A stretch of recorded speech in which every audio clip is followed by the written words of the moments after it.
Bibliografia, temos o Evangelho segundo o Espiritismo, capítulo 10, o livro Boa Nova, de Chico Xavier, além do livro Renovando Atitudes, do Espírito Hamed. Primeiro ponto de análise, de reflexão, seria o que vem a ser o velho hábito de julgar, né? O que podemos entender por julgar?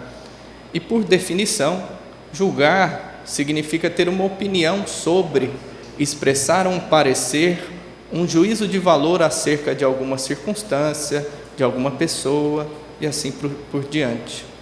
A questão é que geralmente nós estamos viciados, né, em expressar o nosso parecer, a nossa opinião sobre os outros de modo negativo. E aí se constitui o problema, aí se constitui o vício. Por exemplo, apontar erros e falhas, avaliando alguém pela sua aparência, pela roupa que veste, por exemplo, ou por uma tatuagem no corpo, por um estilo de cabelo, eu já vou julgar aquela pessoa, né?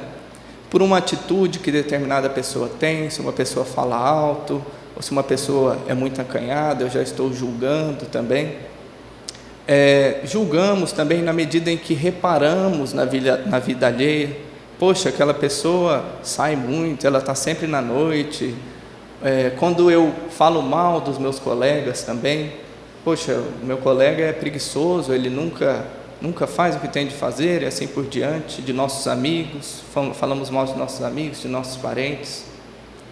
Quando criticamos os atos dos outros, quando fazemos intrigas, quando contamos para outros as faltas de alguém, né, que vimos alguém cometer, tudo isso contextualiza o ato de julgar o próximo, em todas essas circunstâncias. E diante disso, devemos nos perguntar, né, por que nós julgamos? De onde vem esse hábito? Por que nós temos esse impulso tão mecanizado, né? E a gente pode entender que ao longo do nosso desenvolvimento, a gente vai aprendendo essa noção do que é certo e do que é errado, pelos diversos ambientes que nós passamos. Ou seja, primeiramente dentro da família nós vamos absorver os conceitos de certo e errado, depois na escola nós vamos ter mais conceitos ainda no meio social, ou seja, nas nossas amizades, na religião e assim por diante. Então, à medida que crescemos, nós vamos absorvendo do meio essa coleção de regras, né? De regras que a gente traz dentro da gente, que devem ser rigorosamente cumpridas, né? Ou seja, nós formamos crenças dentro de nós, né, que vamos tomar como verdades inexoráveis, verdades absolutas. A questão é que a maior parte do tempo nós esquecemos que essas verdades são unicamente nossas. E pelo fato de ser nossas, isso não significa que elas sejam absolutas e que ela é a única verdade, né? A única verdade é Deus. Então a gente vai se iludir com essas crenças que nós adquirimos e pensar e acreditar que nós somos a medida de tudo. Por exemplo, podemos ter como verdade que pessoas maltrapilhas nas ruas são sinônimo de perigo, ao invés de pessoas dignas de compaixão. Então, dependendo da formação que eu tenho dentro de casa ou de alguma amizade que eu tenho, alguém vai considerar que uma pessoa maltrapilha, mal vestida, suja, ela é sinônimo de perigo, outra não. A outra vai perceber, poxa, essa pessoa precisa de ajuda, eu posso levar alguma coisa para ela. Um outro exemplo, pessoas ricas são soberbas e orgulhosas, ao invés de humildes e acessíveis.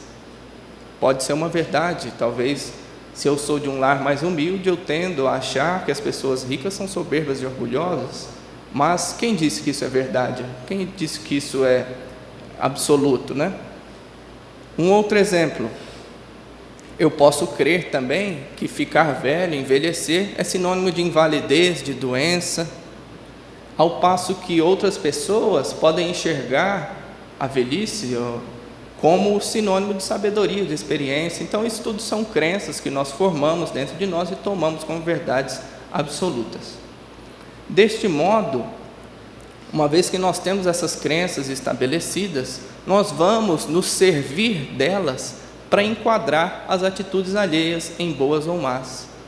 Ou seja, esse vai ser sempre o filtro através do qual nós vamos analisar a conduta do próximo.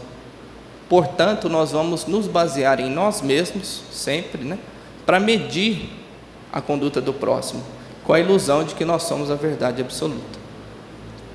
Nesse contexto, vejamos o exemplo de Jesus e seu discípulo João, na passagem da mulher adúltera, que está no livro Boa Nova, capítulo 13, na qual fica bem explícita essa questão das diferentes visões, em função das crenças que cada um traz.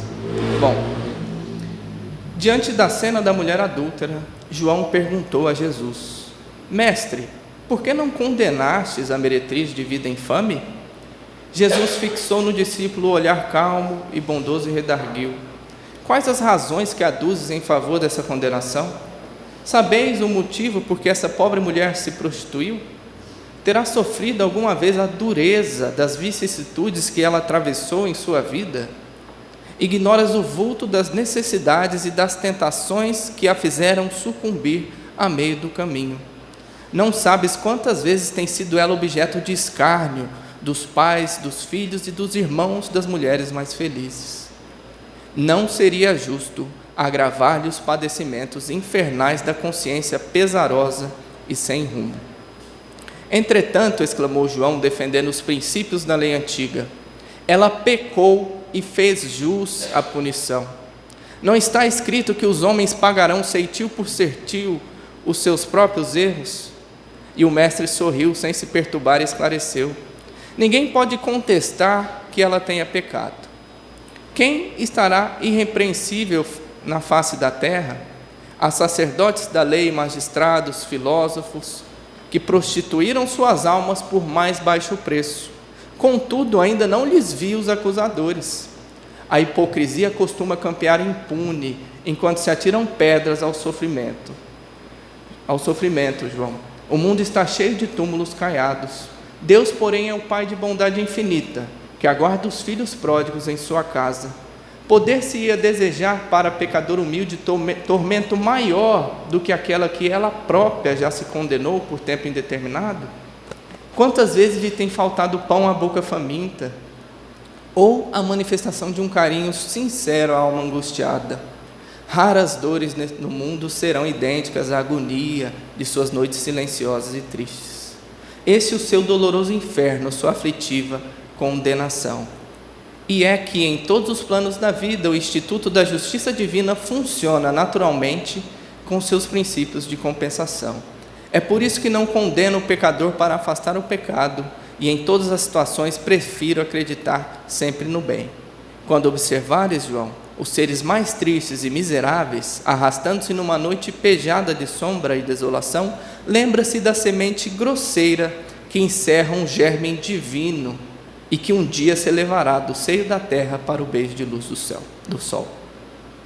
Então, nessa passagem, a gente consegue perceber muito facilmente que João, baseado na lei mosaica, de Moisés, que vai condenar o adultério cometido por uma mulher e que previu o apedrejamento nessas circunstâncias. Então, esse era o conjunto de regras, de verdades que ele trazia dentro de si. Então, ele queria dar vazão a essa verdade naquele momento.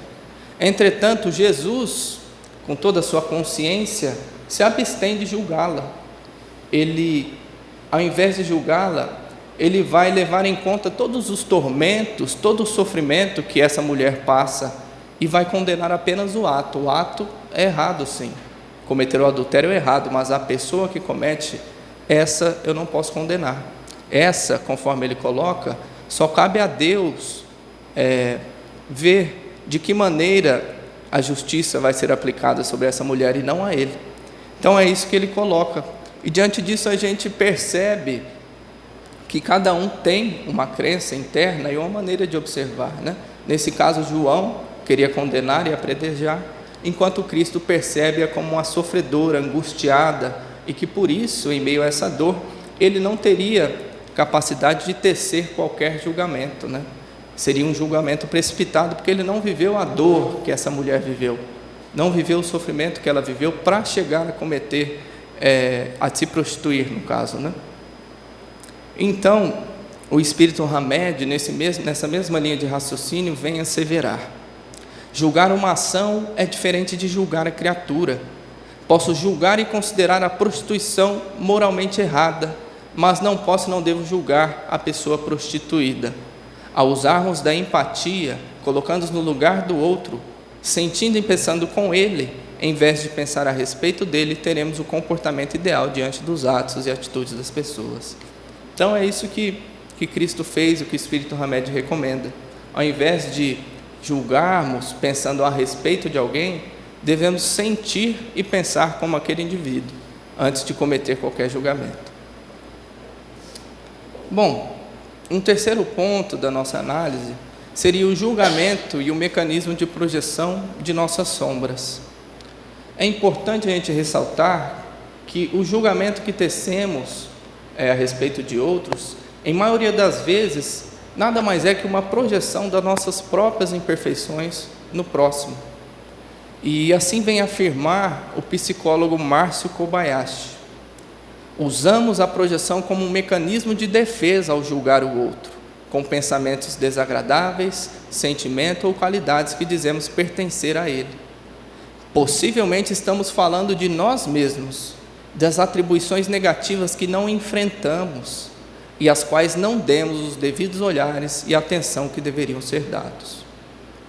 Carlos Toledo Rizzini, também no seu livro Evolução para o Terceiro Milênio, assim afirma: toda vez que uma pessoa define eticamente outra, está pura e simplesmente definindo a si mesma, isto é, trazendo para fora do seu mundo íntimo e aplicando sobre o próximo. A melhor maneira de conhecer alguém consiste em ouvir suas opiniões a respeito de outras pessoas. Por que ele fala isso? Porque aquilo que nós emanamos em relação a opiniões e julgamentos de outros, em segunda instância, nada mais é do que a nossa própria personalidade sendo colocada para fora. Então, o julgamento que fazemos ao outro é exatamente aquilo que nós não temos consciência ainda para buscar no plano íntimo e resolver, e assim vai se manifestar exteriormente. Aquilo que nós apontamos o dedo no próximo é provavelmente a nossa sombra, que não tratamos de lançar luz. Assim, as pessoas são basicamente espelhos que refletem as nossas próprias deficiências morais.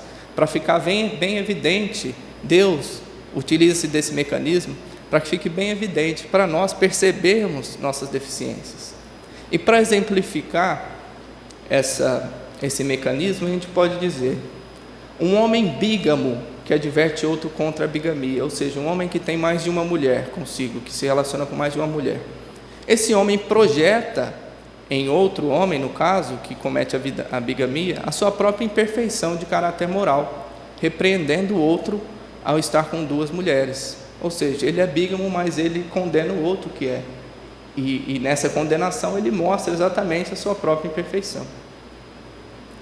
Um outro exemplo: o estudante relapso ou inábil que se declara perseguido pelo professor, alegando que este não sabe ensinar. Ou seja, o estudante incapaz de aprender, incapaz de se esforçar para auferir aprendizado, ele vai alegar que, em verdade, não é ele que é incapaz de aprender, é o professor que é ruim, é o professor que não sabe ensinar. Então, ele vai transferir, a sua própria incapacidade, sua própria imperfeição para o outro. E esse é o mecanismo de projeção.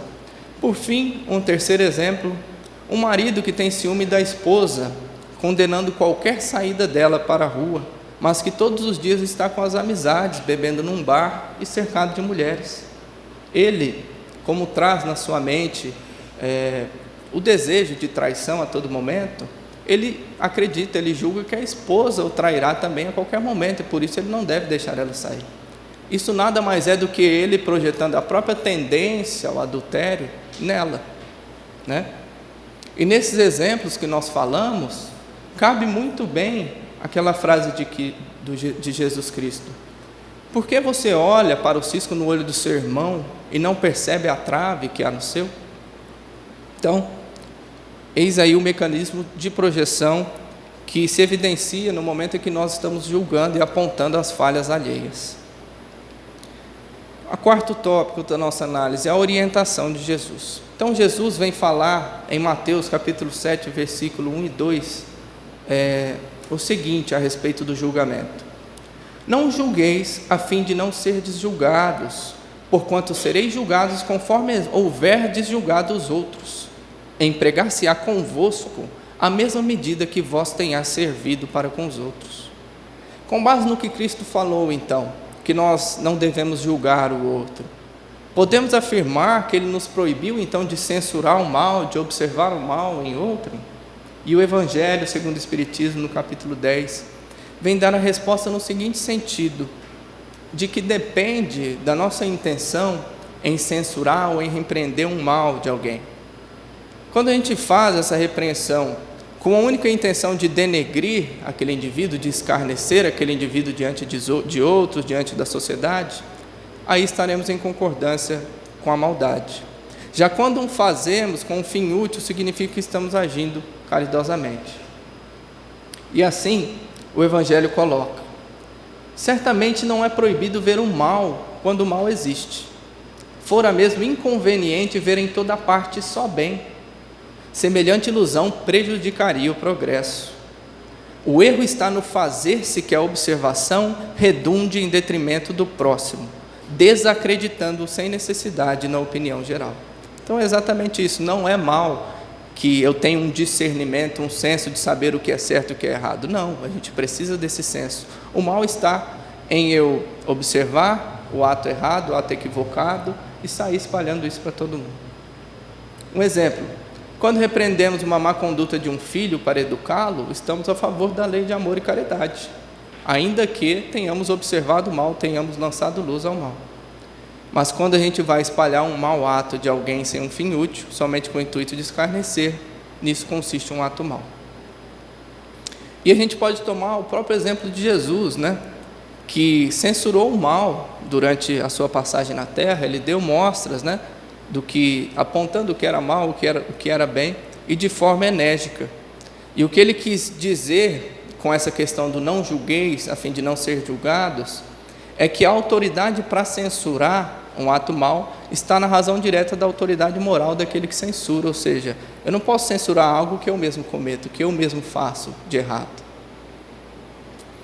E nessa mesma temática, o Emmanuel, em O Consolador, vai trazer uma importante contribuição ao pontuar a diferença entre o julgar e discernir.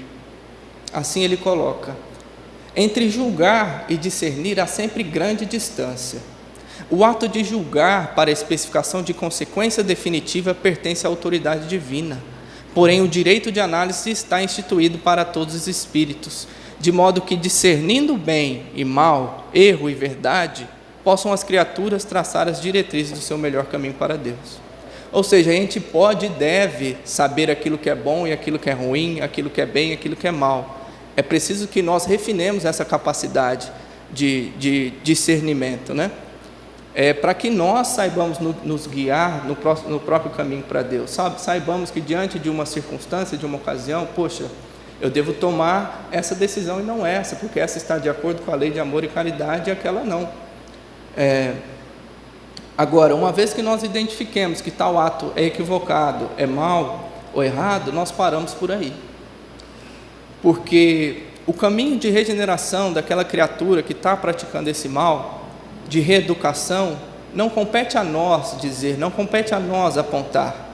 Não temos competência, não temos consciência suficiente para delinear os meios de reabilitação daquele irmão. E seria grande cegueira e orgulho nosso crer que nós possuímos a fórmula para sanar as imperfeições de cada um. Acaso nós conhecemos as encarnações anteriores desse indivíduo, a criação desse indivíduo nessa vida, os lugares por quais ele passou, as pessoas com quem ele se relacionou? De modo algum, nós não sabemos qual o caminho que vai despertar a luz nesse indivíduo. É por isso que existe Deus, e essa é a principal função dele.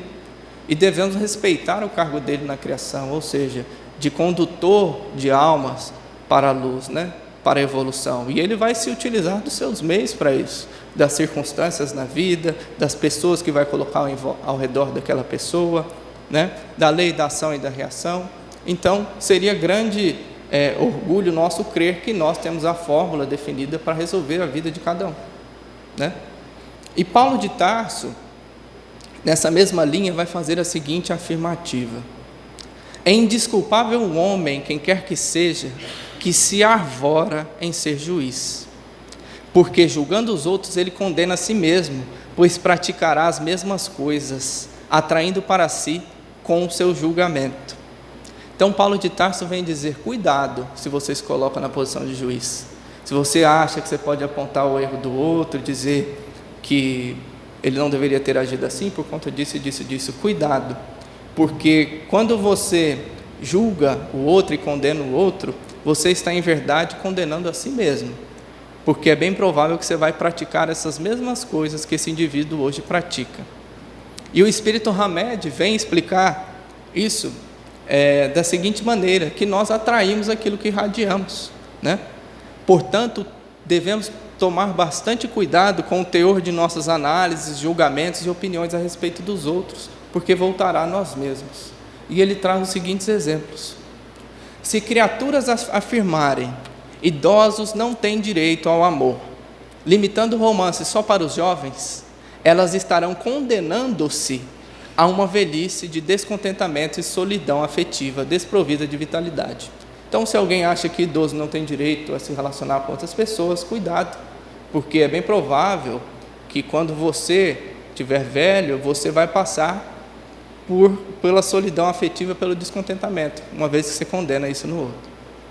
Um outro exemplo: pessoas que declaram a homossexualidade é abominável e ao longo do tempo podem se surpreender ao se confrontarem com filhos, netos, parentes e amigos que têm algum impulso homossexual. Ou seja, e essa pessoa que nutriu o ódio, a repugnância aos homossexuais ao longo de vários anos, de repente vai se deparar com um filho, com um neto que é homossexual. E aí ele vai ter que transformar todo aquele ódio, toda aquela aversão em amor, uma vez que aquele indivíduo é sangue do seu sangue, está dentro da sua casa. Se alguém subestimar e ironizar o desajuste emocional dos outros, poderá em breve tempo deparar-se em sua própria existência com perplexidades emocionais ou dilemas mentais que o farão esconder-se, a fim de não ser ridicularizado e inferiorizado, como julgou os outros anteriormente. Então, às vezes a gente vê as pessoas falando: aquele é um descompensado, é desequilibrado. Cuidado, pode ser que em algum momento da sua existência você vai passar por circunstâncias que vão disparar gatilhos emocionais em você, dilemas mentais, que você vai se sentir envergonhado de um dia ter falado aquilo daquela pessoa. Então, não julgueis a fim de não ser julgados, ou mesmo se servirá convosco da mesma medida da qual vos servistes para com eles. E o que isso significa? Que no teatro da vida, no auditório da vida, nós somos atores, né? Estamos no palco e ao mesmo tempo estamos na plateia. Se hoje estou acusando alguém que está na plateia, performando determinado ato, agindo de determinada maneira, e eu estou acusando e xingando, não se surpreenda se amanhã você estiver no palco, lá em cima, fazendo a mesma coisa com outros na plateia, te acusando. Que essa é a dinâmica da vida. O último tópico da nossa palestra seria o remédio para o vício de julgar. Se nós temos esse vício de estar sempre condenando os outros, de que maneira nós podemos minorá-lo, né? Reduzi-lo? E o remédio seria usar da indulgência, né? A indulgência, por definição, para quem não sabe, é essa facilidade de perdoar, de relevar os erros cometidos pelos outros. Seria sinônimo de clemência, né? E o Evangelho vem trazer a seguinte colocação: a indulgência não vê defeitos de outrem, e se os vê, evita falar deles, divulgá-los. Ao contrário, oculta-os, a fim de que não sejam conhecidos senão dela. E se a malevolência os descobres, tem sempre uma desculpa para abrandar, quer dizer, uma escusa plausível, séria, e não daquelas que, tendo o ar de atenuar a falta, a fazem ressaltar com um jeito pérfido. Então, a virtude da indulgência é essa virtude de minorar, de amenizar aquilo que o outro faz de errado, né? E de que maneira nós podemos proceder diante de um ato equivocado alheio, então, para a gente exemplificar isso, né? Quando a gente perceber que a gente está julgando alguém, que a gente está condenando um ato de alguém, que nós tenhamos a seguinte reflexão, que pela lei de evolução é bem provável que em algum momento da nossa caminhada espiritual nós já tenhamos cometido algo parecido com aquele indivíduo comete, né? E saibamos também que se nós superamos aquilo em algum momento da nossa existência, aquele irmão também tem condições de superar, e é bem provável que o faça, né? Então, ao invés de sermos mais um dedo julgador, acusador daquele irmão, que vai dificultar o seu levantar, né, o seu erguer-se, que nós sejamos, ao invés disso, a mão amiga que vai auxiliar esse irmão na sua caminhada. Essa deve ser a postura do espírita diante daqueles que estão em equívoco, né? Ademais, é preciso que nós entendamos que cada indivíduo traz em si a sua verdade, as suas crenças internas, conforme discutimos. E essas crenças podem ser boas ou más. E ele vai se basear nessas crenças para agir. Portanto, nos compadeçamos daqueles que às vezes não tiveram boa família para educar, que não tiveram um meio saudável para crescer, ou uma religião para orientar o seu caminho, né? É bem provável que esse irmão traga crenças distorcidas em relação à lei de amor e caridade, podendo não perceber, por exemplo, que tirar vantagem de outro, explorar o semelhante, sejam atos errados. Ele pode mesmo crer que seja a única maneira de prosperar. E que estendamos esse raciocínio, né, para outros vícios, como o soberbo, o avarento, o ciumento. Todos eles têm justificativas internas que desconhecemos e que para eles são verdades. Então, nós não sabemos de que maneira aquele indivíduo justifica um ato soberbo, orgulhoso, um ato avarento, um ato ciumento. Esse indivíduo tem alguma justificativa interior que eu desconheço e que foi construída de alguma maneira. E não cabe a mim, portanto, julgar esse irmão nesse sentido. Cabe a Deus guiar esse indivíduo na extirpação desse mal, desse vício que ele traz, e não a mim. E para concluir, os principais pontos que nós gostaríamos de ressaltar foram: o vício de julgar se dá porque nós trazemos crenças, verdades absolutas, e assim nós vamos filtrar tudo à nossa volta segundo essas verdades, segundo a nossa medida. Entretanto, é importante que a gente sempre se lembre que a minha verdade não é absoluta, não é a única. Somente Deus possui a real capacidade de julgar a todos nós. Além disso, o julgamento que tecemos do outro evidencia a nossa própria imperfeição não observada no plano íntimo. É um valioso mecanismo que Deus criou para que nós enxerguemos projetados em nossos irmãos a nossa própria dificuldade, a nossa própria imperfeição. E por fim, seremos julgados segundo a mesma medida que houvermos julgado, isto é, em outras palavras, dizer: aquilo que emanamos, que irradiamos, cedo ou tarde voltará para nós. Bastante cautela naquilo que eu falo, naquilo que eu pontuo, e não nos surpreendamos se amanhã formos vítimas daquilo que condenamos hoje no outro. E por fim, a indulgência, que seria o remédio para o vício de julgar, né? Perceber que mais vale uma mão amiga para levantar um caído do que um dedo apontando, que vai dificultar o soerguer-se daquele irmão. É isso que eu gostaria de passar para vocês, pessoal. Se alguém tiver alguma colocação, algum ponto que não ficou claro, eu estou à disposição.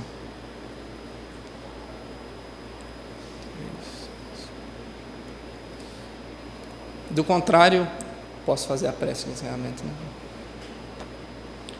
Senhor, agradecemos a oportunidade de mais uma vez aqui estar para aprender um pouco a respeito de sua verdade, de sua lei, e que saiamos daqui renovados com essas reflexões, que possamos estar atentos ao nosso vício de julgar, de condenar o outro, e cada vez mais usemos de indulgência, que é sem dúvida a virtude que nos ajudará, que nos conduzirá à extirpação desse mal, Senhor. Só temos a agradecer e que assim seja.